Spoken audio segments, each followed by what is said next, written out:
வாழக்கூடிய அபிராமி தேவியினுடைய திருவடி தாமரைகளை நினைத்து நினைத்து அபிராமி பட்டர் அருளிச் செய்ததான அபிராமி அந்தாதியினுடைய பதிகம் 15 இன்றைய பதிவிலே பார்க்க இருக்கின்றோம்.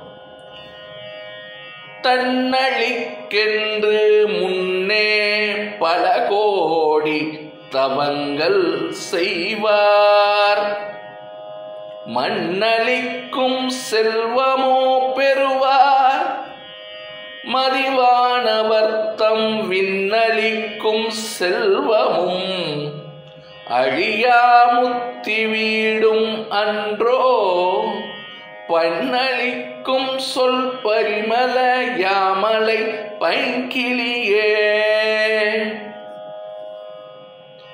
தன்னளிக்கென்று முன்னே பல கோடி தவங்கள் செய்வார், மண்ணளிக்கும் செல்வமோ பெறுவார், மதிவானவர் தம் விண்ணளிக்கும் செல்வமும் அழியாமுத்தி வீடும் அன்றோ, பண்ணளிக்கும் சொல் பரிமள யாமலை பைங்கிளியே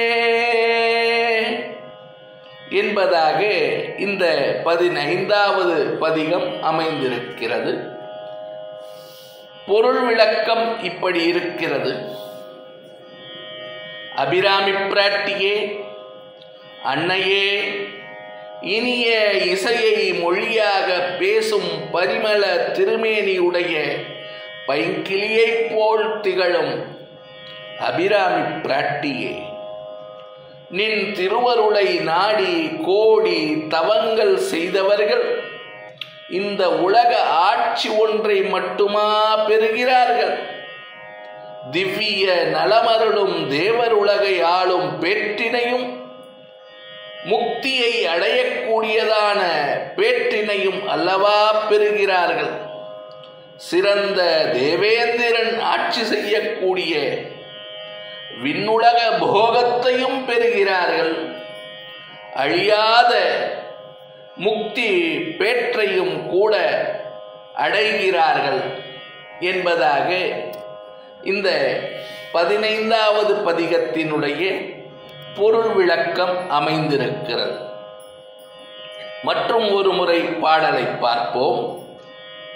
தன்னழிக்கென்று முன்னே பல கோடி தவங்கள் செய்வார், மண்ணளிக்கும் செல்வமோ பெறுவார், மதிவானவர் தம் விண்ணளிக்கும் செல்வமும் அழியாமுத்தி வீடும் அன்றோ, பண்ணளிக்கும் சொல் பரிமள யாமலை பைங்கிளியே.